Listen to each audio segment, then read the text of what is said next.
ಜೀವನದಲ್ಲಿ ಖುಷಿಯಾಗಿರಲು ಕೆಲವೊಂದು ಟಿಪ್ಸ್ಗಳು.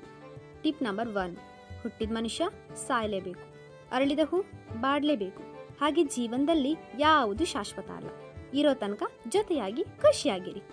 Tip number 2, ಬದಲಾವಣೆ ಜಗದ ನಿಯಮ. ನಮ್ಮ ಬದುಕು ಕೂಡ ಬದಲಾಗಲೇಬೇಕು.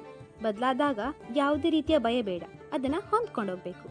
ಟಿಪ್ ನಂಬರ್ 3, ಬೇರೆಯವ್ರ ಬಗ್ಗೆ ಗಾಸಿಪ್ ಮಾಡಿ ಟೈಮ್ ವೇಸ್ಟ್ ಮಾಡೋಕ್ಕಿಂತ ನಮ್ಮ ಬಗ್ಗೆ ನಾವೇನಾದರೂ ಥಿಂಕ್ ಮಾಡಿದರೆ ಜೀವನದಲ್ಲಿ ಏನಾದರೂ ಅದ್ಭುತ ನಡೆಯುತ್ತೆ. ಟಿಪ್ ನಂಬರ್ 4, ನಾವು ಖುಷಿ ಮತ್ತು ದುಃಖದಲ್ಲಿರುವಾಗ ಯಾರಿಗೂ ಏನೂ ಪ್ರಾಮಿಸ್ ಮಾಡಬಾರ್ದು, ಯಾಕಂದರೆ ಆ ಟೈಮಲ್ಲಿ ನಮ್ಮನ್ನು ನಾವೇ ಮರ್ತಿರ್ತೀವಿ. ಟಿಪ್ ನಂಬರ್ 5, ನಮ್ಮ ಹತ್ರ ಏನಿಲ್ಲ ಅನ್ನೋದಕ್ಕಿಂತ ನಮ್ಮ ಹತ್ರ ಏನಿದೆ ಅದ್ರ ಕಡೆ ಗಮನ ಕೊಟ್ಟರೆ life is beautiful. Tip number 6, ಸಂಬಂಧಿಕರು ನಮಗೇನು ಸಹಾಯ ಮಾಡಲೇ ಇಲ್ಲ ಅನ್ನೋ ಮುಂಚೆ ಅವರಿಗೂ ಕೂಡ ಒಂದು ಫ್ಯಾಮಿಲಿ ಇದೆ, ಜವಾಬ್ದಾರಿ ಇದೆ ಅನ್ನೋದನ್ನು ಅರ್ಥ ಮಾಡ್ಕೊಳ್ಳಿ.